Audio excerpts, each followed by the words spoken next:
நல்லது. நாங்கள் நியாயாதிபதிகள் புஸ்தகத்தை நாங்கள் கற்றுக்கொண்டு இருக்கின்றோம். இப்பொழுது நாங்கள் தொடர்ந்தும் இப்பொழுது தெபோராவை குறித்து நாங்கள் கற்றுக்கொள்ளப் போகின்றோம். நியாயாதி புஸ்தகத்திலே 4வது அதிகாரத்திலே 1 9 வசனம் வரைக்கும் நாங்கள் ஒன்றாக அதை வாசித்தோம். அதே வண்ணமாக இப்பொழுது நாங்கள் ஒன்றாக இணைந்து இதை அதிகமாய் கற்றுக்கொள்ளப் போகின்றோம்.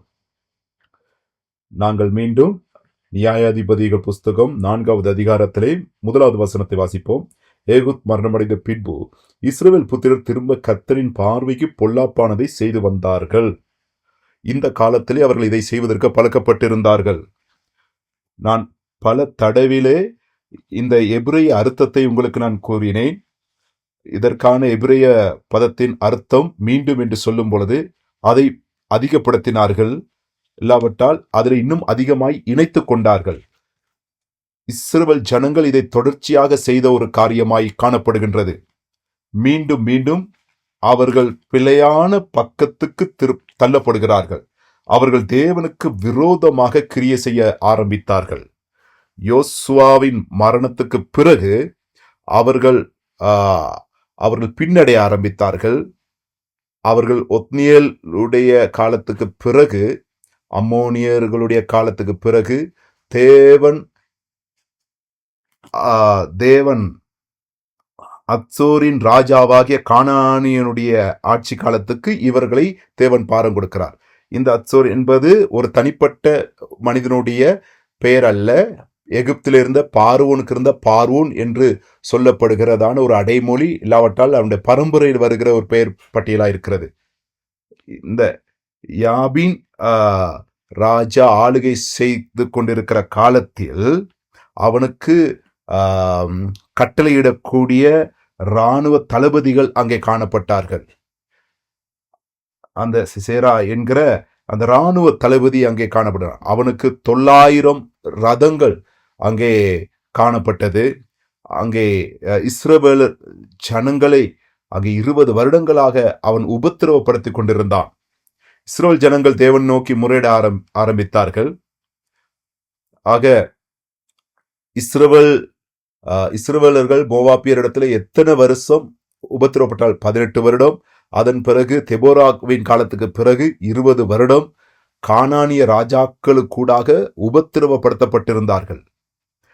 அவர்கள் உபத்திரவப்படுத்தப்பட்டது மாத்திரமல்ல, அவர்கள் வேலை செய்ய நேரிட்டது, அடிமையாக வேலை செய்ய நேரிட்டது. அவருடைய நிலைப்பாடு மிக மோசமான நிலைக்கு தள்ளப்பட்டு கொண்டே இருந்தது. அது மாத்திரமல்ல, இரும்பு ரதங்களை குறித்தும் அங்கே பேசப்படுகிறது. அங்கே இரும்பு ரதங்கள் இன்னும் எங்களுடைய வாழ்க்கையிலும் அப்படிப்பட்ட இரும்பு ரதங்களை நாங்கள் முன் கொடுக்கிறோமா? நான் உங்களை பார்த்துக்கிறேன். உங்களுடைய விசுவாச வாழ்க்கையிலே உங்களுக்கு உணரக்கூடியதா இருக்கிறதா? நாம் ஒரு உபத்திரவத்துக்குள் முகம் கொடுக்கும் போது, ஒரு சுவர் தடையாய் வரும்பொழுது, முகம் அடிபடும் பொழுது, உங்களுடைய சக்கரமான ஒரே இடத்துல சுற்றி கொண்டே இருக்கும் பொழுது, கிறிஸ்தவ பிள்ளைகளாக நாம் நம்முடைய கிறிஸ்தவ விசுவாசத்திலே பல கிரியை இருக்கிறது.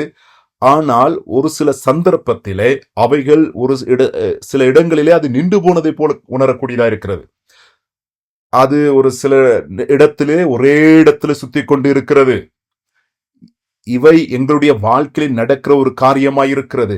விசேஷமாக தேவதாசனாக என்னுடைய வாழ்க்கையில நான் அப்படி முகம் கொடுத்திருக்கிறேன்.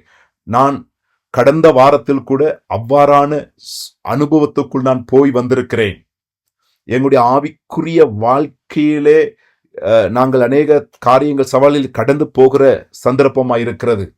எங்களுக்கு விளங்கக்கூடியதா இருக்கிறது. நாங்கள் முன்னோக்கி போக முடியாதது போல தோணுகிறது. சில நேரத்தில் எங்களுக்கு முக்கியமாக எங்களுக்கு தேவைப்படுகிறது. நாங்கள் ஐயோ ஒரே இடத்துல நிற்கிறது போன்ற எங்களுக்கு உணர்வு வருகிறது. எந்த உதவியும் இல்லாமல் இருக்கிறது.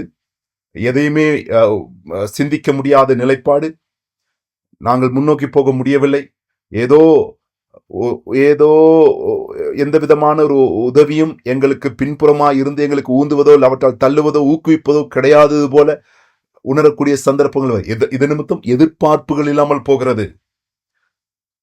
எங்களுடைய வாழ்க்கையிலே நாங்கள் இப்படிப்பட்ட சூழ்நிலைக்கு முன் கொடுக்க நேரிடுகிறது. இப்படிப்பட்ட ரதங்கள் எங்களுடைய வாழ்க்கையை நோக்கி வருகிறது. ஆக நாங்கள் யோசுவா 11வது அதிகாரத்திலே 1வது வசனத்தை பார்க்கும் பொழுது, அத்சோரின் ராஜாவாகிய யாபின் அதை கேள்விப்பட்ட போது அவன் மாதோனின் ராஜாவாகிய யோபாவிடத்திற்கும் சிம்ரோனின் ராஜாவிடத்திற்கும் அக்சாபாவின் ராஜாவிடத்திற்கும், இவர்கள் இந்த இடத்துல நாங்கள் பார்க்கிறோம், இவர்கள் ஒன்று கூடுகிறார்கள். அத்சோரின் ராஜாவை அங்கு யோசுவா பிடித்து அவளை பட்டயத்தினாலே மேற்கொள்கிறான். யோசுவாவின் நிமித்தம் இந்த அத்சோரின் ராஜாவை தோல்வியடைய செய்து யோசுவா அதை சுதந்திரித்துக் கொள்கிறதை பார்க்கிறோம். இந்த அத்சோரு என்கிறதான இந்த பிரதேசத்தை யோசுவா தன்னுடைய பலத்தினாலே அங்கே இடைக்கட்டிக் கொள்கிறான், பிடித்துக் கொள்கிறான். இதை நாங்கள் தெளிவாக இந்த இடத்துல பார்க்கக்கூடியதா இருக்கிறது. அதன் பிறகு அந்த தேசாதிபதிகள் எல்லா ராஜாக்களையும் யோசுவா என்ன செய்கிறான், பட்டயத்தினாலே கொன்று அழித்து போடுகிறதை பார்க்கிறோம். எவ்வாறாக அது அழிந்து போனது? முழுமையாக அழிக்கப்பட்டது என்று பார்க்கிறோம். யோசுவா ஒருவனையும் விட்டுவிடவில்லை. அத்சோரேன் என்கிற நகரத்தை அக்கினியினாலே அழித்து போட்டான். அவனுடைய ராஜாக்கள், அவனுடைய ராஜ்ய பாரத்துக்குரிய அத்தனையும் அழித்து போட்டான். தேவன் மோசைக்கு கட்டளிட்ட பிரகாரம் அவன் பட்டயத்தினாலே அனைத்தையும் அழித்து போடுகிறதை பார்க்கிறோம். இதோ பாருங்கள். ஆனால் இப்பொழுது என்ன நடைபெற்றிருக்கிறது? இப்பொழுது பார்வோனை போல அவர்கள் மீண்டும் வாழ ஆரம்பித்து விட்டார்கள். மீண்டும் அந்த பரம்பரை எழும்ப ஆரம்பித்து விட்டது. அந்த ராஜாக்கள் மீண்டும் வந்து விட்டார்கள். அதற்கான காரணம் என்ன? இந்த கதையில இருக்கிற தவறு என்ன? யோசுவா அவர்களை முழுமையா அழித்திருந்தாலும், ஆனால் மீண்டும் சிலர் உயிரோடு இவர்கள் மத்தியில் வந்திருக்கிறார்கள். அவர்கள் வாழ்ந்தது மாத்திரம் இஸ்ரவேல் மக்களுக்குள்ளே வந்திருக்கிறார்கள்.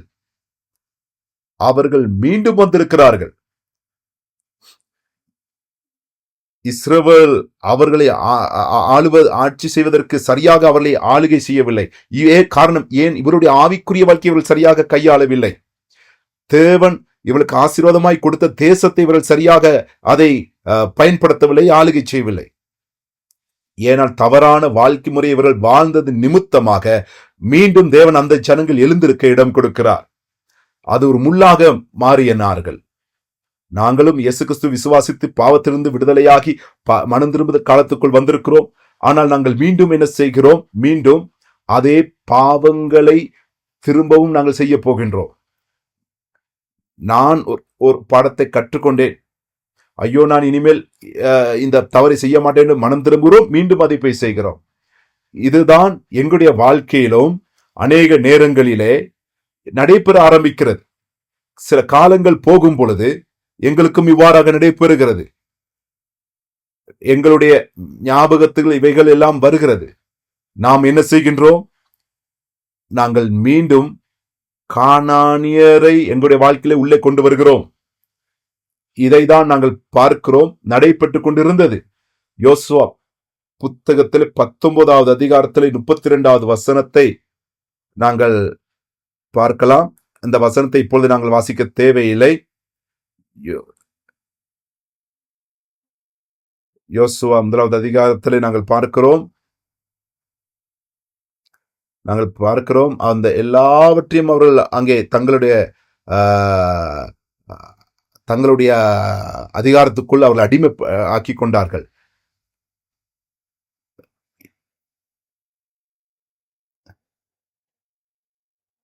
இப்பொழுது நியாயாதிபதிகள் கையிலே எல்லாம் அவைகள் அளிக்கப்பட்டு அங்கே 4 நாங்கள் அதை பார்க்கிறோம். நீங்கள் யோசுவா 19வது அதிகாரம் 32லிருந்து 36 வரைக்கும் நீங்கள் அதை வாசித்து பார்க்க முடியும். அது இஸ்ரவேலர்களை அங்கே அடிமைப்படுத்தும்படி அவர்கள் சூழ்ச்சி செய்து வந்த எல்லா காரியங்களிலும் நியாயாதிபதிகள் 4:2 அங்கே 3 நாங்கள் பார்க்கும் பொழுது அவையெல்லாம் அழிக்கப்பட்ட நிலைக்கு மாற்றப்பட்டு இருக்கிறதை நாம் பார்க்கிறோம். தேவனானவர் அங்கு அசோர் ராஜாவினுடைய யாபின் என்கிற கையிலே ஒப்புக் கொடுக்கப்பட்டதை பார்க்கிறோம். அதன் பிறகு இஸ்ரவேல் ஜனங்கள் தேவனை நோக்கி முறையிட ஆரம்பித்தார்கள், சத்தமிட ஆரம்பிக்கிறார்கள். நீங்களும் தேவனை நோக்கி முறையிடுகிறீர்களா? நாம் தற்காலத்திலே தேவனை நோக்கி நாங்கள் முறையிடுவதற்கு நாம் பழக்கப்பட்டிருக்கோமா? எங்களுடைய ஜெபம் எப்படி? எங்களுடைய ஜெபம் எதை குறித்ததா இருக்கிறது? அது எங்களுடைய இரும்பு ரதங்களை மேற்கொள்வதற்கு எதுவாக இருக்கிறதா? நாங்கள் முன்னோக்கி தள்ளப்படுவதற்கு பதிலாக பின்பதாய் தள்ளப்படுகிறோமா? உங்களுடைய விசுவாசம் அது வளர்ச்சி அடைந்து கொண்டு முன்னோக்கி போகிறதா, இல்லாவிட்டால் பின்னடைவடைந்து பின்னோக்கி போகிறதா? அதை மீண்டும் சோதித்து பார்க்க வேண்டியது அவசியம் என்று நான் நினைக்கிறேன். நாம் எதை நாங்கள் வரையறுத்து பார்க்கிறோம்? எது எங்களை தடை செய்கிறது? தேவனுடைய வார்த்தைக்கு 100க்கு 100% நாங்கள் கீழ்ப்படுகின்றோமா? தேவனை நோக்கி முறையிடுகிறோமா?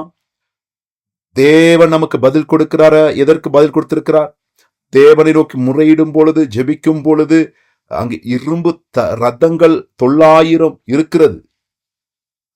மீண்டும் கானானியர்கள் எங்களை அடிமைப்படுத்துவதற்கு காரணம் இந்த இரும்பு ரதங்கள் தான் காரணம். ஆகவே அங்கே ஒரு பெயர் குறிப்பிடப்படுகிறது. உங்களுடைய பாதைகள் தடை செய்யப்படும் பொழுது, உங்களுடைய பாதைகளுக்கு தடைக்கல்லாக இரும்பு ரதங்கள் இருக்கும் பொழுது, எங்களுக்கு ஒரு தெபோரா இருக்கிறார் என்பதை நாம் மறந்துவிடக்கூடாது. உண்மையிலே இதுதான் முறை. எங்களுக்கான ஒரு தெபோரா இருக்கிறார். அங்கே நியாயாதிபதிகள் அங்கே 4வது அதிகாரத்திலே 4வது வசனத்திலே நாங்கள் பார்க்கிறோம், ஒரு பெண் நியாயாதிபதி எழுந்திருக்கிறார். இப்பொழுது நான் எந்த ஒரு பிரச்சனையும் கிடையாது. ஆனால் அன்று அது பெரிய ஒரு பிரச்சனையானது, சிக்கலானது. இது காரணம், அந்த நாட்களிலிருந்து அந்த நாட்டின் மனுஷர்கள் மத்தியிலே எல்லாரையும் ஆட்சி செய்வதற்கு, ஆளுகை செய்வதற்கு ஒரு பெண் நியாயாதிபதி எழுந்திருக்கிறாள் என்று சொல்லும் பொழுது அது இலகுவான காரியம் கிடையாது. ஏனென்றால் அந்நாட்களிலே பெண்களை பலவீனமானவர்களாக தான் அவர்கள் பார்த்தார்கள். ஆனால் இதிலே என்ன அர்த்தம் வருகின்றது? தெபோரா ஒரு நியாயாதிபதியாய் வருவது கூடாக எங்களுக்கு சொல்லப்படுகிற காரியம், செய்தி என்ன? அந்த சமுதாயத்தின் ஒழுங்கு சீர்குலைந்து இருக்கிறது என்பதனுடைய அடையாளம். பெண்கள் எழுந்து ஆண்களுடைய இடத்தை எடுத்து முன்னோக்கி போவதை காட்டுகிறது. ஆண்கள் என்ற ரீதியிலே இது எங்களுக்கு பாரிய சவாலாயிருக்கிறது. இந்த ஸ்திரியானவள் அங்கு நியாயாதிபதி என்கிற இடத்துக்கு வருகிறார். அவள் நியாயம் விசாரிக்கிற இடத்துக்கு வருகிறாள். அங்கே அவள் இந்த சந்தர்ப்பத்தை எதை செய்ய வேண்டும் என்று மனிதர்களுக்கு அறிவித்து அவர்களுக்கு உணர்த்துகிறதை நாம் பார்க்கிறோம். ஆனால் இந்த பெண் யுத்தத்துக்கு அங்கே தொடர்பு படவில்லை. தேவனுடைய சமூகத்தில் இஸ்ரவேல் ஜனங்கள் தெபோராவை நோக்கி முறையிட ஆரம்பிக்கிறார்கள். அங்கே யாபீன் சேரா அவருடைய கையிலிருந்து எங்களை தப்புவிக்க வேண்டும் என்று சொல்லி அங்கே முறையிடுகிறதை பார்க்கிறோம். நாங்கள் நியாயாதிபதிகள் 4வது அதிகாரம் 4வது வசனத்தில் பார்க்கிறோம். அக்காலத்திலே லாபோத்தின் மனைவியாகிய தெபோராள் என்னும் தீர்க்கதரிசியானவள் இஸ்ரவேலை நியாயம் விசாரித்தாள் என்று பார்க்கிறோம். பாருங்கள், அவள் பெண்ணாயிருக்கிறாள். அவள் அது மாத்திரம் தகுதியில்லாத ஒரு நியாயம் விசாரிக்கிற ஒரு பெண்ணாக இருக்கிறார். இந்த இடத்துல ஒரு பலவீனமான ஒரு பாண்டமாக இல்லாற்ற சரீரம் உடையவளாக காணப்படுகிறாள். ஆனால் சத்ரு மிகவும் பலவானாய் காணப்படுகிறான். இஸ்ரவேல் ஜனங்களுக்காக இருக்கிற போராளி எப்படி இருக்கிறார்? ஒரு பெண், ஒரு பலவீனமான ஒரு பெண் தான் அங்கே இப்பொழுது இருக்கிறார். இஸ்ரவேலின் பலசாலி ஒரு பலவீனமான ஒரு பெண். ஆனால் இவள் ஒரு ஆச்சரியமான பெண் அல்ல. இவள் 2ஆம் இடத்தளத்தில் இருக்கிற பெண்ணும் அல்ல. இவள் திடகாட்டமான தைரியமுள்ள ஒரு பெண் என்றும் எங்களால் சொல்ல முடியாது. அவள் வயது சென்ற ஒரு பலவீனமான பெண்ணாக தான் எங்களுக்கு காண்பிக்கப்படுகிறது. ஆக அவள் வயது சென்றவளாக தான் என்று நியாயம் விசாரிக்கிறாள். அவள் 900 ரதங்களுக்கு விரோதமாய் போகிறாள். இந்த இடத்துல நாம் பார்க்கிறோம், நல்ல ஒரு நியாய விசாரிக்கிறவளாக சிசேரா அந்த விரோதமாய் செல்வதற்கு அவள் தீர்மானம் எடுக்கிறாள். இப்பொழுது எந்த தீர்மானத்தை நீங்கள் நிற்க போகிறீர்கள்?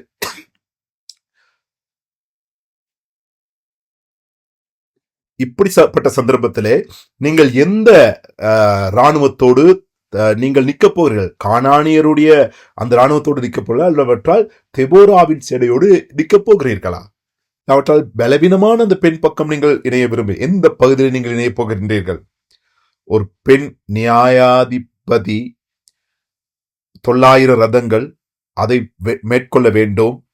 நாம் பார்க்கிறோம் 4வது அதிகாரத்திலே 5வது வசனம், அவள் எப்ராயிம் மலை தேசமான ராமாவுக்கும் பெத்லேகமுக்கும் நடுவில் இருக்கிற தெபோராளின் பேரிச்ச மரத்தின் கீழ் குடியிருந்தால் அங்கே இஸ்ரவேல் புத்திரர் அவளிடத்துக்கு நியாயம் விசாரணைக்கு போவார்கள். அங்கு பார்க்கிறோம் இஸ்ரவேல் ஜனங்கள் புருஷர்கள் தான் யுத்தத்துக்கு செல்வார்கள். அந்த நாட்களிலே நியாய விசாரித்தவர்களும் புருஷர்கள் தான். ஆனால் அதை செய்வதற்கு இந்த இடத்துல ஒருவன் இல்லை. அதை செய்வதற்கு ஒரு ஆண் மகன் இல்லை இந்த இடத்துல. அதுதான் இந்த இடத்துல நாம் காணக்கூடியதா இருக்கிறது. ஆக இவள் ஒரு பெண்ணாக அவள் முன்பதாய் வருகிறாள் இந்த காரியத்தை செய்வதற்கு. அவள் உண்மையாக அவள் என்ன செய்கிறாள்? தீர்மானம் எடுக்கிறாள் 900 ரதங்களுக்கு விரோதமாக முன்னேறுவதற்கு. ஏனென்றால் ஒரு சரியான ஆண்மகன் அப்பொழுது இருக்கவில்லை. தெபோரா என்ற பேரின் அர்த்தத்தை பார்த்தால் அது தேன் பூச்சி என்கிற அர்த்தம் எபிரேய வார்த்தையிலே. அவளுடைய பெயரிலேயே நாம் காணக்கூடியதாக எவ்வளவு கடினமாக சுறுசுறுப்பாக வேலை செய்யக்கூடிய ஒரு பெண் என்பதை. அவள் கடினமாக அவள் மிக சுறுசுறுப்பாய் வேலை செய்யக்கூடியவளாய் இருந்தாலும் அவள் வயது சென்றவள். ஆனால் அவள் ஒரு பலமானவள் கிடையாது. அவள் கையிலே ஒரு தடி இருந்தது. 6வது வசனத்திலிருந்து 7வது வசனம் வரைக்கும் நாங்கள் பார்க்க முடிகின்றது. அங்கே நாங்கள் பார்க்கிறோம் பாராக்கை அங்கே அழைக்கின்றார்கள். அங்கே ஒரு வாலிபனான ஒரு வாலிப மகனாக அவன் இருக்கின்றான் பாராக். அவனை அழைக்கிறார். 6வது வசனம், அவள் நப்தலில் உள்ள கேதேசியில் இருக்கிற அபினோகாமின் குமாரன் பாராக்கை வரவழைத்து, நீ நப்தலி புத்திரரிலும் செபுலோன் புத்திரரிலும் 10,000 பேரை கூட்டிக் கொண்டு தாபோர் மலைக்கு போக கடவாய் என்றும், நான் யாபினுடைய சேனாதிபதியாகிய சிசேராவையும் அவன் ரதங்களையும் அவன் சேனைகளையும் கிசோன் பள்ளத்தாக்கிலே உன்னிடத்துக்கு வர இழுத்து அவன் உன் கையிலே ஒப்புக் கொடுப்பேன் என்று இஸ்ரவேல் தேவனாகிய கர்த்தர் உனக்கு கட்டளையிடவில்லையா என்றாள். அதற்கு பாராக், நீ என்னோட கூட வந்தால் போவேன், என்னோட கூட நீ வராவிட்டால் நான் போக மாட்டேன் என்று பாராக் சொல்லுகின்றான். அவள் சொல்கிறான், நான் கட்டாயம் நான் உன்னோடு கூட வருகிறேன். அதற்கு அவள், நான் உன்னோட கூட நிச்சயமாய் வருவேன், ஆனாலும் நீ போகிற பிரயாணத்தில் உண்டாயிருக்கிற மேன்மை உனக்கு கிடையாது. கர்த்தர் சிசேராவை ஒரு ஸ்திரியின் கையில் ஒப்பு கொடுப்பார் என்று சொல்லி தெபோரால் எழும்பி பாராக்கோட கூட தேசத்துக்கு போனாள். இந்த இடத்துல உண்மையாக என்ன நடைபெறுகிறது? தெபோரா பாராக்கை பார்த்து சொல்கிறார், அங்கே 10,000 மனிதர்களை கூட்டிக் கொண்டு அழைத்து சென்று அங்கே யுத்தம் செய்யும்படி சொல்லுகிறார். அந்நாட்களே ஒரு ஆண் இவ்வாறாக செய்ய வேண்டிய கட்டாயம் இருந்தது.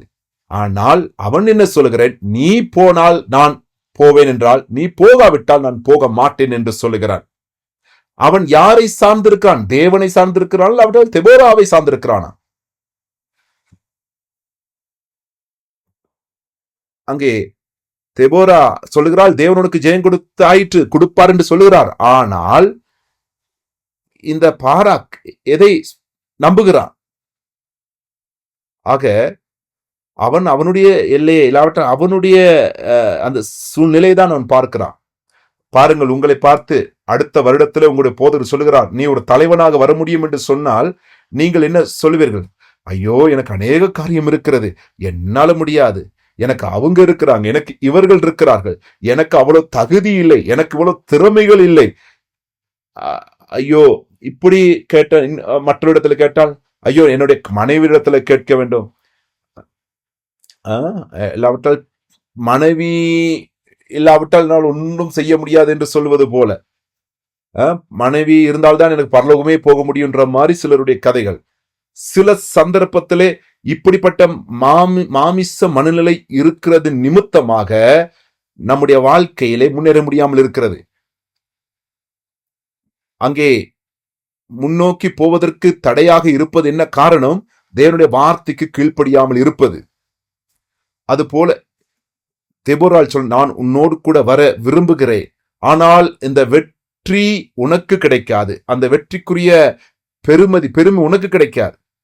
ஏனென்றால் நான் உன்னோடு கூட வருவதனால் அந்த கணம், அந்த கணத்தை குறித்து அவள் நித்தமும் அவள் சிந்தித்தாள். ஆக இந்த தெபோரா இந்த இடத்துல அதை குறித்து சிந்திக்கிறாள். தெபோரா பாராக்குக்கு என்ன சொல்லுகிறாள்? நான் வருகிறேன், அந்த கணம் உனக்கு கிடைக்காது. தெபோரா எவ்வளவு எதிர்பார்ப்புகளோடு இந்த பாராக்கை பயிற்சித்திருப்பார், அவளை உருவாக்கி இருந்திருப்பார். ஆனால் இந்த இடத்துல பாராக்குக்கு வேற சிந்தை வருகிறது. நாங்கள் எல்லாரும் இப்படித்தான் ஒரு நோக்கத்தோடு பயிற்சிக்கப்படுகிறோம், வெற்றி பெறுவதற்காக. ஆனால் அநேக காரியங்களை சுற்றிலும் இருக்கிறது, அதிகப்படியா வேலைகள் இருக்கிறது, 900 ரதங்கள் இருக்கிறது, முன்னோக்கி போவதற்கு வாய்ப்பு இல்லாமல் இருக்கிறது. ஆனால் மகிமையை பெற்றுக்கொள்வதற்கு தெபோரா முன்பதா இருக்கிறாள். ஆனால் அது இன்னும் எங்களுடைய கைகளுக்கு வர தடையா இருக்கிறது. எங்களுடைய விசுவாசம் அங்கே சில அது நிபந்தனைக்குட்பட்டதா இருக்கிறது. ஆக எங்களுடைய எல்லைகளை குறித்து நாம் கவனமா இருக்கணும். சில இரும்பு ரதங்களை குறித்து என்னுடைய சில கட்டுப்பாடு நிமித்தம் அதை நான் ஒரு வரையறைக்குள் வைத்திருக்கிறேனா? நாங்கள் சில நாங்கள் நிபந்தனைகளோடு கூட நாங்கள் வேலை செய்கின்றோமா? எங்களுடைய வாழ்க்கையில சில காரியங்களில எங்களுடைய விசுவாசம் நிபந்தனைக்குட்பட்டதா இருக்கிறது. ஆக எங்களுடைய எல்லையை கடந்து நிபந்தனைகள் இல்லாமல் கடந்து போக முடியாது.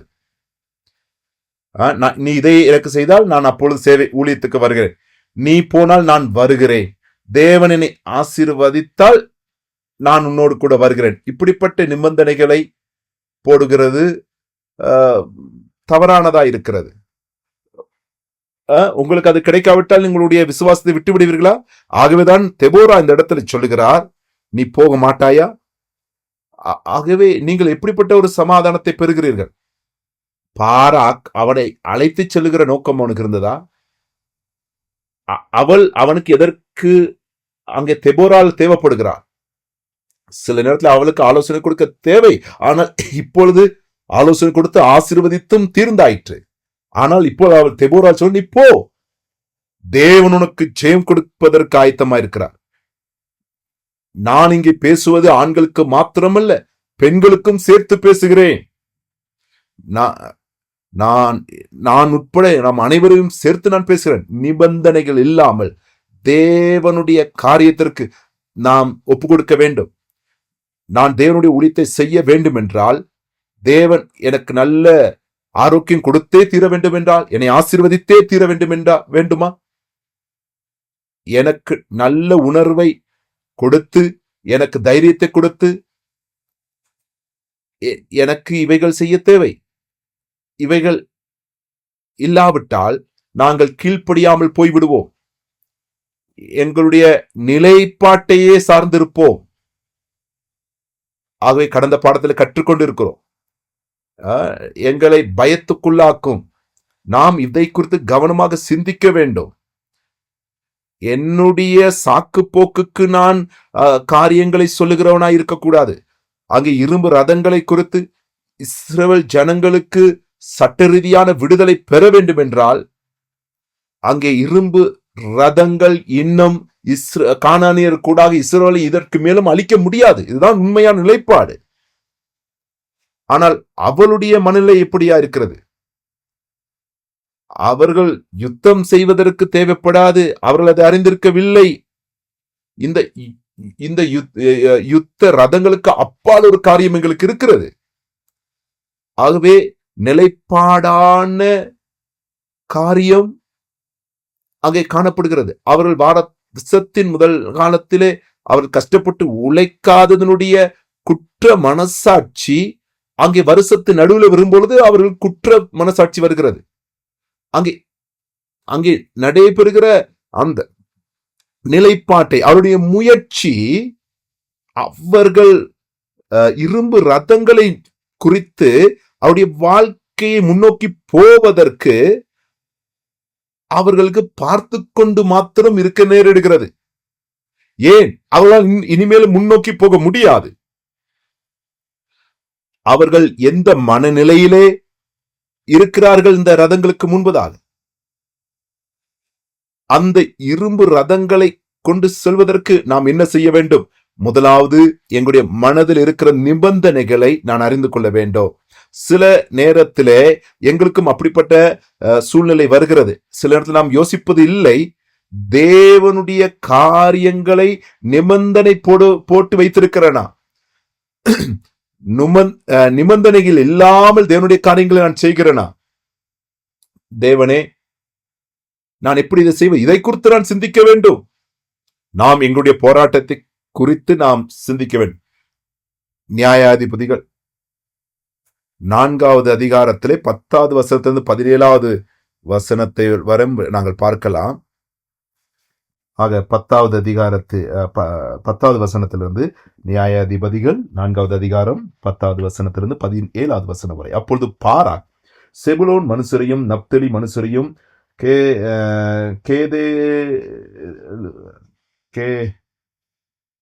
கேதேலுக்கு வரவழைத்து தன்னை பின் செல்லும் 10,000 பேரோடே போனான்.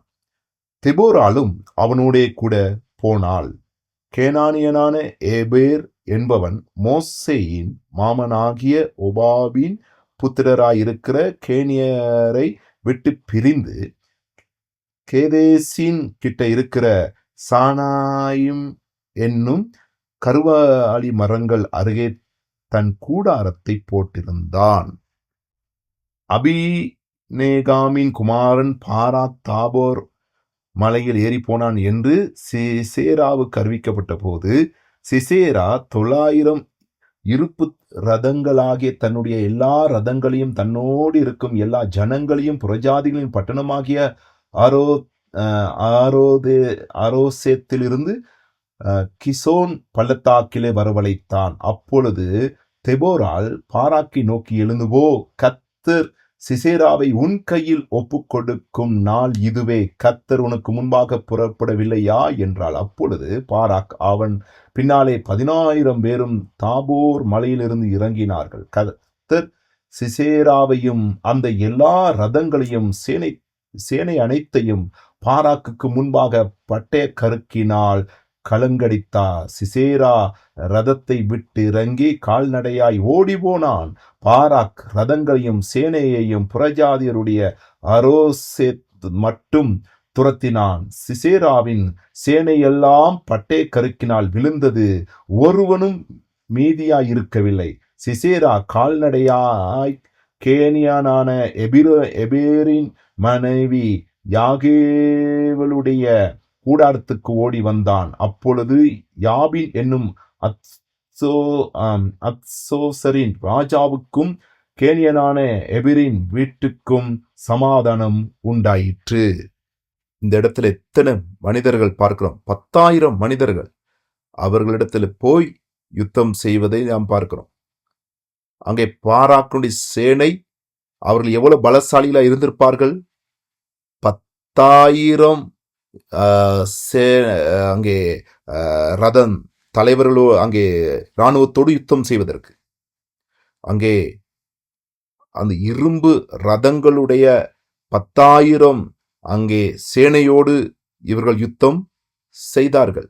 ஆனால் அவர்களை குழப்பி அடித்து அவர்களை தடுமாற வைத்து அவர்களை வென்று கொள்கிறதை நாம் பார்க்கிறோம். இதற்குத்தான் தேவன் பாராக்கு சொன்னார், முன்னோக்கி செல். இது ஒரு பெண்ணுடைய அங்கே ஒரு பெண்ணுடைய பிரச்சனை அல்ல. இது பொதுவாக செயல்படுவதற்கு ஒரு சந்தர்ப்பத்தை தேவன் ஏற்படுத்தி கொடுத்தார். ஆக புரிந்து கொள்ள வேண்டும், தேவனுடைய திட்டம் எங்கே இருந்தது. தேவன் அவருடைய வல்லமையை அங்கே கொடுக்கிறார். அங்கே அவர்களோடு அவருடைய சமூகம், அவருடைய வல்லமை இருந்தது. இப்பொழுது ஒரு ஸ்திரீ கூடாக அந்த வல்லமை செயல்பட ஆரம்பிக்கிறதை பார்க்கிறோம். இந்த இடத்துல நியாயாதிபதி 4:7 அங்கே பார்க்கின்றோம். நான் யாபின் சேனாதிபதியாகிய சிசேராவையும் அவன் ரதங்களையும் அவன் சேனையையும் கிசோன் பள்ளத்தாக்கிலே உன்னிடத்துக்கு வர இழுத்து அவனை உன் கையில் ஒப்பு கொடுப்பேன் என்று இஸ்ரவேலின் தேவனாகிய கர்த்தர் உனக்கு கட்டளையிடவில்லையா என்றாள். பாருங்க, அங்கே நாம் இந்த இடத்துல பார்க்கிறோம், கிசோன் பள்ளத்தாக்கானது மிக முக்கியமான ஒரு இடமாய் காணப்படுகிறது. இது மிக முக்கியமான காரியம். இந்த குறிப்பிடப்படுகிற காரியம் இது தேவனுடைய காரியமாய் இருக்கிறது. அதன் பிறகு அவருடைய வெற்றிக்கு பிறகு ஒரு பாடல் பாடப்படுகிறது. அங்கே ஒரு பாடல் பாடப்படுகிறது பாராக்கு கூடாக. அவர் கூறுகிறார் இவ்வாறாக, அங்கே 5வது அதிகாரத்திலே நாம் அதை குறித்து 5வது அதிகாரத்தில் 4வது வசனத்திலே அந்த பாடல் பாடப்படுகிறது. கர்த்தாவே, நீர் சேயீரிலிருந்து புறப்பட்டு ஏதோமின் வெளியிலிருந்து நடந்து வருகையில் பூமி அதிர்ந்தது, வானம் சொரிந்தது, மேகங்களும் தண்ணீராய் பொழிந்தது. மீண்டும் 5:21 பார்க்கின்றோம், கிசோன் நதி, பூர்வ நதியாகிய கிசோன் நதியே அவர்களை அடித்து கொண்டு போயிற்று. என் ஆத்துமாவே, நீ பலவான்களை மிதித்தாய். நதியானது வறட்சி காலத்திலே அது வற்றி போகிற ஒரு நதி. அது ஒரு சாலமான அதிவேகமான ஒரு பாதையாக அங்கே காணப்படுகிறது. இந்த வறட்சி காலத்திலே அங்கே சிசேரா அவர்களுடைய குதிரை ரதங்களோடு கூடாக அவர்கள் வருகிறார்கள். அவர்களுக்கு புறப்படுவதற்கு அவசரமாக இருந்தபடியினால் அங்கே நதி வற்றி போயிருந்தது. ஆகவே எல்லா ரதங்களும் வர ஆரம்பிக்கிறது. ஆக தேவன் அங்கே வானத்திலும் இருந்து பலவத்திலிருந்து வற்றி போயிருந்த அந்த இடத்திலே மீண்டும் தண்ணீர் வந்து சேருகிறது. அது ஒரு சகதி நிறைந்த தண்ணீராக அங்கே வருகிறது. அங்கே ரதங்கள் போக முடியாமல், முன்னோக்கி போக முடியாமல் அங்கே எல்லாம் இறுகி போகிறது, சிக்குண்டு போகிறது. இஸ்ரவேல் ஜனங்கள் அவர்களை தாக்குகிறார்கள். இதன் நிமித்தமாக தான் சிசேரா அந்த ரதத்திலிருந்து இறங்கி தன் உயிரை காத்துக்கொள்ளும்படி ஓடுகிறான். எங்களுடைய எல்லை குறித்து சற்று சிந்திக்க வேண்டும். தேவன் எங்களோடு இணையும் பொழுது அது மிக இலகுவாக மாறும் சூழ்நிலைகள். நாம் கீழ்ப்படிய வேண்டியது மாத்திரமே தேவை. ஆகவே நாங்கள் விசுவாசித்து தீர்மானம் எடுக்கும் மட்டும் தேவனுடைய அற்புதத்தை, வெற்றியை நீங்கள் அனுபவிக்க முடியாது. ஆகவே நீங்கள் அதற்கு பயந்து நடந்தால் எல்லாருக்கும் உங்களுடைய பாதைகளை தடை செய்கிற எந்த காரியத்திலும் நீங்கள் பயந்து நிற்கக்கூடாது. என்னுடைய முரட்டாட்டத்தின் நிமித்தம் அது என்னுடைய முன்னோக்கி நான் செல்வதற்கு தடையாய் காணப்படுகிறது. நான் இந்த பாடத்தை நாங்கள் ஆயத்தம் செய்யும் பொழுது நான் அநேக சந்தர்ப்பத்திலே நான் மனம் திரும்பி இருக்கிறேன். நாங்கள் மனம் திரும்ப வேண்டிய காரணம் எங்களுக்குள் வருகிறது. அங்கே நல்ல காரியங்களை நான் எதிர்பார்க்கிறேன். ஆனால் சில தவறான பழக்க வழக்கங்கள், தவறான சிந்தனைகள் இருப்பது நிமித்தம் அங்கு சில காரியங்கள் எங்களுக்கு முன்னோக்கி போக முடியாமல் போகிறது. ஆகவே கீழ்ப்படிதல் எங்களுக்கு மிக அவசியம். இங்கே நடைபெறுகிறது, அங்கு சிசேராவை தவிர மற்ற எல்லாரும் மரித்து போனார்கள்.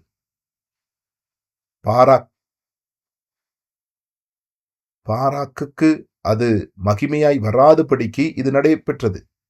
காரணம், அந்த இடத்துல யாருக்கு கனம்? அந்த பெண்ணுக்கு.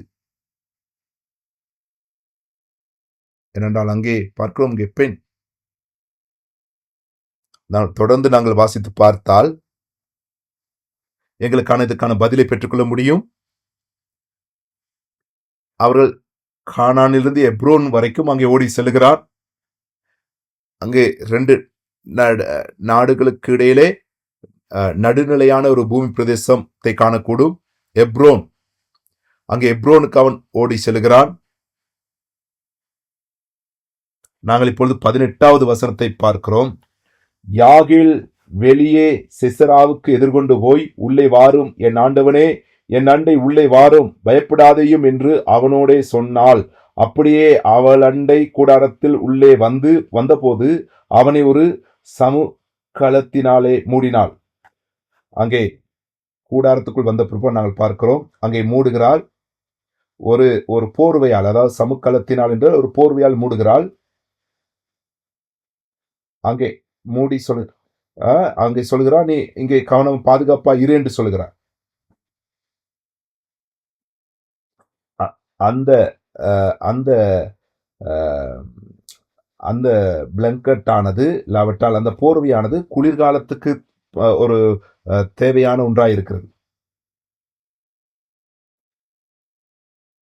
ஆனால் மிக அவளுக்கு தண்ணீரை கொண்டு கொடுக்கிறாள். அவன் குளிர்ந்து போய் வந்திருக்கிறான். அவளுக்கு அங்கே நல்ல ஒரு போர்வையை கொடுத்து இப்பொழுது அவனுக்கு குடிக்க தண்ணீரையும் கொடுக்கிறாள். அவளுக்கு தண்ணீரை கொடுக்கிறாள், அவளை மூடி வைக்கிறாள். அங்கே அவள் சொல்ல, கூடாரத்தின் கதவண்டையிலே நிற்கும்படியாக. அப்பொழுது கூடார வாசலில் நின்று யாராவது வருகிறார்கள் என்று பார்க்க சொல்லுகிறார். இது ஏதோ ஒரு கதையிலே பார்க்கும்போது, ஒரு கதையிலே யாராவது வருகிறார்களா என்று பாருங்கள் சொல்லுகிறது போல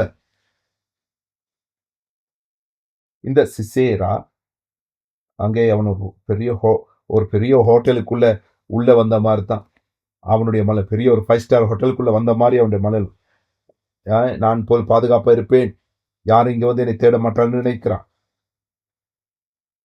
அவனுக்கு மிகவும் பாதுகாப்பாக அழகான ஒரு பெண் அவனுடைய வீட்டில் ஒரு அடைக்கலம் கிடைத்திருக்கிறது. அங்கே சிசேரா ஒரு ஹோட்டலுக்குள்ளே வந்தது போல் அவனுடைய மனநிலை. அங்கே நல்ல ஒரு தேநீரை குடித்து விட்டான். இப்பொழுது அங்கே அந்த போர்வை பொத்தி கொண்டிருக்கிறான்.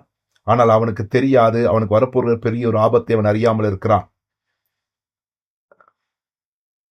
ஆனால் சிசேரா அதை அறிந்திருக்கவில்லை.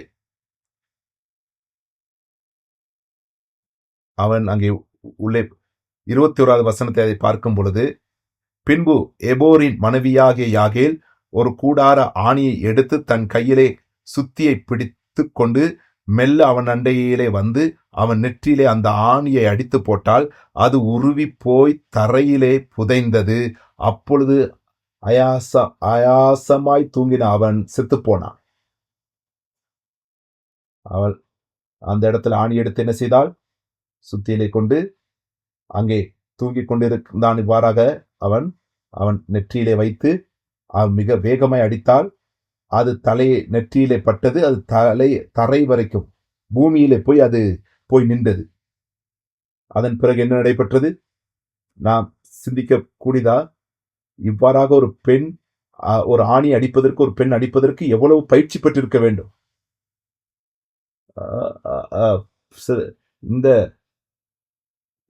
இந்த சிசேரா அவன் விசேஷித்த அவன் ஒரு தளபதி என்பதை நாம் மறந்துவிடக் கூடாது. அவன் மிகவும் பலவானாகிய, அவன் மிக யுத்த கலைகளை கற்ற மிக பலசாலியான ஒருவன். ஆனால் மனிதருடைய மண்டையோடு மிகவும் உறுதியானது. என்ன அப்படி என்றால் இந்த பெண்ணுடைய கை நடுங்க வாய்ப்பு இருந்தது. ஆனால் ஒன்றும் என்ன நடைபெறுகிறது? இவள் பயத்தில் அடித்திருந்தால் அது தவறு இருக்கும். அப்படி என்றால் அவன் எழுந்திருப்பான். என்ன நடந்திருக்கும்? எவ்வளவு பயத்தோடு அதை செய்திருக்க வேண்டும். யாரும் இதை சொல்லவில்லை அவளுக்கு. அவளுடைய வீட்டுக்கு வந்திருக்கிற அடைக்கலம் தேடி. ஆனால் ஆனால் அங்கே அவசரமாய் அவளிடத்தில் இருக்க ஆயுதத்தினால் அவனை கொன்று போடுகிறான். சிசேரா கொல்லப்படுவதனுடைய மகிமை யாருக்கு செல்கிறது? நாங்கள் தெபோராவுக்கு அது போக வேண்டும் என்று சொன்னால், ஆனால் வேறொரு அங்கே அறியப்படாத ஒரு பெண்ணுக்கு அது போகிறது. ஆனால் பாராக் அந்த இடத்துல கீழ்ப்படிந்திருந்தால் அவனுக்குத்தான் அந்த கணம் போயிருக்கும். தேவன் சில காரியங்களை செய்ய முற்படும் பொழுது நம்மை அந்த காரியத்தை செய்ய நம்மை ஊக்குவிக்கும் போது, நாம் அதிலே பின்வாங்கும் பொழுது ஒருவர் அந்த காரியத்தை செய்வது பார்க்கிறோம். அந்த கணத்தை அவர்கள் பெறுவதை நாம் பார்க்கிறோம். வேறு விதத்திலே அந்த கணம் அவர்களுக்கு போய்விடும். இஸ்ரவேல் இனத்தாருக்குள் ஒருவர் இருக்கக்கூடும். ஆக இந்த வெற்றியிலே தெபோரால் தேவனை மகிமைப்படுத்துவதை பார்க்கிறோம். அவள் தேவனை மகிமைப்படுத்தியது மாத்திரமல்ல, தேவனை மகிமைப்படுத்தி யுத்தத்தில் வேலை செய்த அத்தனை பேரையும் கனப்படுத்தினார். இந்த 5வது அதிகாரத்தில் இந்த பாடல் முதல் பகுதி அவள் தேவனை மகிமைப்படுத்துவது கூடாக, பிறகு யுத்தத்திலே கலந்து கொண்ட அனைத்து நபரையும் கனப்படுத்துவதையும் அவள் மறக்கவில்லை. இந்த பாடல் முன்ன என்ன உண்மையாக எங்களுடைய வெற்றியை இல்லாவற்றை இலக்கை நோக்கி நாங்கள் போகும்போது, வேலை செய்யும் போது, அங்கே நல்ல ஒரு பாடலை நாங்கள் கூடிய ஒரு வாய்ப்பு நமக்கும் கிடைக்க வேண்டும் என்று நானும் பிரார்த்திக்கின்றேன். உங்களுடைய வாழ்க்கையிலே உங்களுக்கு ஒரு பாடல் இருக்கிறதா? உங்களுடைய வாழ்க்கையில் ஒரு பாடல் இருக்கிறது என்று சொல்லுவது என்னவென்றால், தேவனுடைய வாழ்க்கையில ஜீவனுள்ளவராயிருக்கிறார். ஆகவே அது ஒரு இசைகள் நிறைந்த ஒரு பாடலாகவே இருக்க வேண்டும் என்று அல்ல. நீங்கள் நன்றி செலுத்தும் போது நன்றி சொல்லுகிற இருதயம் இருந்தாலே போதும். ஆகவே தேவனை மகிமைப்படுத்துகிற இருதயம், அவரை நினைத்து அவ்வாறான சுபாவம் நமக்கு அவசியம். தேவன் செய்ததை நினைவு கூறுவது, தேவன் கடந்த காலத்தில் செய்ததை நாம் பாடல்கள் கூடாக நாங்கள் மகிமைப்படுத்த வேண்டும். என்னுடைய வாழ்க்கையில ஒரு பாடல், என்னுடைய வாழ்க்கையில தேவன் ஜீவனுள்ளவராக இருக்கிறார் என்பதை நான் ஞாபகம் வைத்துக் கொள்ளவேன். உண்மையாக அநேக நேரத்தில் நாங்கள் எங்கள் சூழ்நிலையை பார்க்கிறோம். எங்களுக்கு இலகுவாக, எங்களுக்கு சௌகரியமாக இருக்கிற காரியத்தை தான் பார்க்கிறோம். ஏனென்றால் நாங்கள் வேலைப்படுள்ளவர்களாய் மாறிவிட்டோம். நீங்கள் இந்த பாடல் மீண்டும் மீண்டும் வாசித்து பாருங்கள். அங்கே இரும்பு ரதங்கள் எல்லா பொல்லாப்பும் இருந்த சந்தர்ப்பத்தில் தெபோரா பாடலுக்கூடாக தேவனுடைய வல்லமையை பேசுகிறாள். பலவீனமான இஸ்ரவேல் ராணுவம் இருந்தது. தேவனுடைய வல்லமை கூடாக அவர்களுக்கு ஜெயம் பெற முடிகிறது. முன்னோக்கி எங்களால் போக முடியாது என்று இருந்த நிலைப்பாட்டின் மத்தியிலே, ஆனால் முடியும் என்று தேவன் சொல்லும் பொழுது உங்களால் முடியும் என்று நினைக்கிறீர்களா? சிந்தித்து பாருங்கள். அதை போல அவள் அறிக்கை செய்கிற ஒரு காரியம் இருக்கிறது, எங்களுடைய வாழ்க்கையில நாம் காணக்கூடியதா இருக்கிறது. இது மிக முக்கியமானது. நியாயாதிபதி 5:10 பார்க்கிறோம். அவள் ஒரு காரியத்தை பற்றி சொல்கிறார். வெள்ளை கழுதையின் மேல் ஏறுகிறவர்களே, நியாயஸ்தலத்தில் விட்டிருக்கிறவர்களே, வழியில் நடக்கிறவர்களே, இதை பிரஸ்தாபியுங்கள். நீங்கள் யாராவது வெள்ளை கழுதையின் மேல் ஏறி போகிறதை பார்த்திருக்கிறீர்களா? நீங்கள் முதலாவது வெள்ளை கழுதையை பார்த்திருக்கிறீர்களா? யாராவது இந்த இடத்துல வெள்ளை கழுதையை பார்த்திருக்கிறீர்களா? வெள்ளை கழுதை, இதை நீங்கள் புரிந்து கொள்வதற்கு, நீங்கள் பாதையிலே போகும்போது, நீங்கள் ஒரு காரை பார்க்கும்போது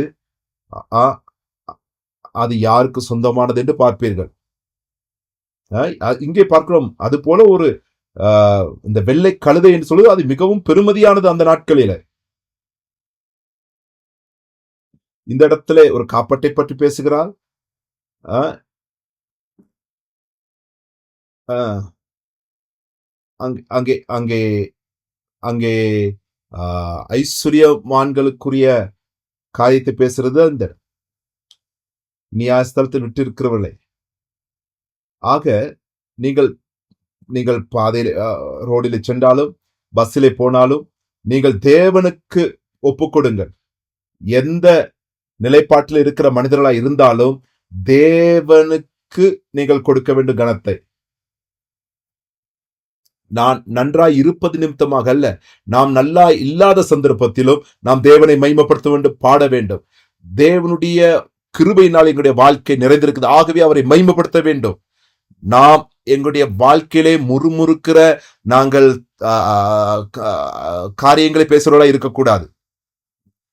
நாம் பார்க்கிறோம், மனிதர்கள் அவர்கள் புலம்புகிறார்கள். மனிதர்கள் புலம்பிக் கொண்டு 2 வருடம் 3 வருடம் அவர்கள் புலம்ப ஆரம்பிக்கிறார்கள். அங்கே 12 வருஷங்கள் செல்லும் பொழுது அவளுக்கு நண்பர்கள் இருக்கும் பொழுது இப்ப பெருமையாய் பேசுகிறார்கள். இப்பொழுது நாங்கள் ஒரு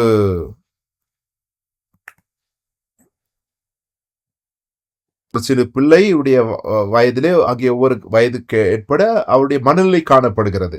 10 வயதிலே, 12 வயதிலே, 16 வயதிலே, 16 வயது வரும் பொழுது எனக்கு இப்பொழுது ஒரு காரை ஓட்ட முடியும் என்கிற அப்படிப்பட்ட ஒரு மனநிலை அங்கே வர ஆரம்பிக்கிறது. 20 வயது வரும் பொழுது இப்பொழுது எனக்கு காதலிப்பதற்கு எனக்கு ஒருவர் இருக்கிறார் என்று ஒரு பெருமை வருகிறது. 35 வரும் பொழுது இப்பொழுது நான் அதிக பணம் சம்பாதிக்கிற நபராய் இருக்கிறேன் என்கிற ஒரு பெருமை வருகிறது. அவர்களுக்கு எல்லாம் முடியும் என்கிற ஒரு பெருமை வருகிறது. ஆனால் அதன் பிறகு தொடர்ந்து அது நடைபெற்றுக் கொண்டே இப்பொழுது 50 வயது, இப்பொழுது அதிக பணம் சம்பாதிக்கிறார்கள், இப்பொழுது அதிக பெருமையும் வருக ஆரம்பிக்கிறது. இப்பொழுது 60 வயது வரும்பொழுது இப்பொழுது நேசிப்பதற்கு யாரும் இல்லை. 70 வயது ஆகிறது, இப்பொழுது அங்கே வாகனத்தை செலுத்த முடியவில்லை. இப்பொழுது 80 வயது, இப்பொழுது இன்னும் அந்த பெருமை இருக்கிறத. இப்பொழுது அங்கே பெருமை பாராட்ட எதுவும் கிடையாது. அங்கே எல்லாம் முடியாமல் போய்விடு. இதுதான் பெருமை நினைப்பார். அங்கே 80 வயதிலே அங்கே எதையும் அங்கே அதிகமாய் பேசுவதற்கு பெருமை பாராட்டுவதற்கு ஒன்றும் கிடையாது. ஆகவே எந்த ஒரு பெருமை பாராட்டம் செய்ய முடியாமல் வாழ்க்கையை முடிக்க நேரிடுகிறது. எங்களால் அநேக செய்ய முடிய இருந்திருந்தாலும் எங்களால் இப்பொழுது செய்ய முடியாது. நாங்கள் அனுபவித்தவைகள் அநேகமாய் இப்பொழுது அனுபவிக்க முடியாத நிலைப்பாடு வரும். மனிதர்கள் என்ற ரீதியிலே எங்களுக்கு கிடைக்கிற பலன் அது குறுகிய காலத்துக்குரியது. கிறிஸ்தவ இறையிலே காரியங்களை பார்க்கும்போது இவைகளை பயப்படுத்துவதற்கு, உங்களை ஏமாற்றுவதற்கு சொல்லப்படுகிற காரியம் கிடையாது. தேவனை அறியாமல் வாழ்கிற மனிதர்களை பாருங்கள்.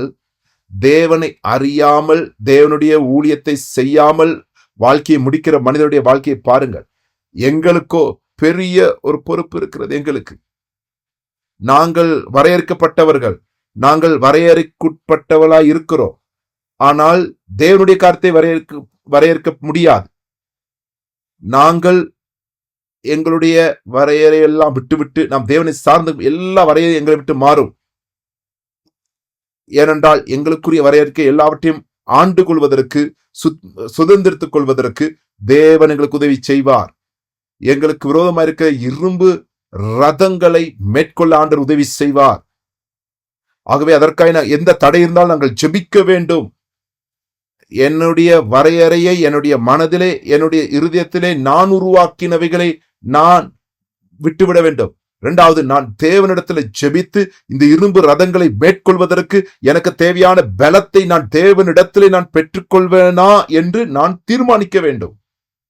தேவனே, தயவு செய்து என் மனதை, என் இருதயத்தை என்னை புதுப்பித்து எனக்குள் ஆளுகை செய்து நீர் எனக்குள் கிரியை செய்யும் என்று நாம் இடம் கொடுப்போமாக. அப்பொழுது பாவத்தை விட்டு வெற்றியை பெறக்கூடிய, அந்த விடுதலையை வளர்த்து கொள்ளக்கூடிய ஜெபத்தை நீங்கள் செய்ய வேண்டும். அப்பொழுது உங்களுக்கு முடியும் தேவனோடு தொடர்பு கொள்வதற்கு. நாங்கள் ஜெபிப்போம். அன்பின் பரலோக பிதாவே, எங்களை குறித்து மிகவும் பொறுமையாக நீர் கிரியை செய்து கொண்டிருக்கிறதுக்காக நன்றி. உம்முடைய ஊழியத்தின் வேலையை செய்வதற்கு எங்களுக்கு தந்திருக்கிற பாக்கியத்துக்காய் நன்றி. ஆண்டவரே, நீர் எங்களுடைய வாழ்க்கைக்குள் வந்து எங்களுடைய இரும்பு ரதங்களை எங்களிடத்திலிருந்து அகற்றி விடும்படி உதவி கேட்கிறோம். ஆண்டவரே, மிக வல்லமையாக அவைகள் எங்களுக்கு முன்பதாய் காணப்படுது. ஆனால் அவைகள் எல்லாம் மாயை, அவையெல்லாம் தற்காலிகமானது. ஆண்டவரே, எங்களை பின்தங்க செய்கிற பிசாசின் கிரியைகளை மேற்கொண்டு ஆண்டவரே, எங்களை தவறான பாதையிலே வழிநடத்த பார்க்கிற பிசாசின் ஆயுதங்களை நிர்மூலமாக்க எங்களுக்கு உதவி செய்யும். ஆண்டவரே, எங்கள் ஒவ்வொருவருக்கும் உம்முடைய தொடர்பை கட்டியெழுப்ப எங்களுக்கு உதவி செய்யும். உம்முடைய வழிநடத்துதல் எங்களுக்கு தாரும். ஆண்டவரே, நாங்கள் செபிக்கிறோம்.